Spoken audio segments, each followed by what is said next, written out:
রচনা করেছেন জাগ্রত কবি আল্লামা মুহিব খান। অজানার পথে চলিয়াছি একা, আমি এক মুসাফির। পথের মায়ায় ভাঙিয়াছি ঘর, পথকে করেছি ক্লান্ত শ্রান্ত শিথিল কদম, দুচোখে অস্ত্রধারা। পথের মাঝে ঘুরে ফিরি পথ, আমি এক পথহারা।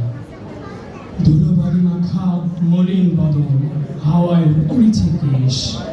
ঠিকানাবিহীন পথ চলা, যার নেই শুরু নেই শেষ। চলিতে চলিতে দেখেছি অনেক হাসি কান্নার মেলা। রবিরান্না ভোর, রোদেলা দুপুর, অলস বিকেল বেলা। সাজের আকাশে ঘরে ফেরা পাখি, রাতের আধার কালো। নীল জোনাকির রুদ্ধ আলো, খরস্রোতা নদীর পদ্ম পুকুর, নীল সাগরের জল। তীর ভাঙা ঢেউ, নীল ভাঙা ঝড়, বৈশাখী চঞ্চল।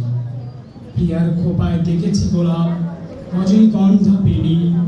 উত্তরিবার ঝরে গেছে হাই, কত না ফুলের কলি। কত না অমৃত পড়ে আছে ঢেলে কষ্টের গালিচায়। বিষের পেয়ালা হয়েছে আপন, অধর ডুবেছে তাই। বিলাসপুরী মহলে দেখেছি সাজানো বাসর ঘর। গ্রাম্যবধূর চোখে কেবল বেদনার পরিচয়। ছলনাময়ীর নির্মল হাসি, মন ভোলা অভিনয়।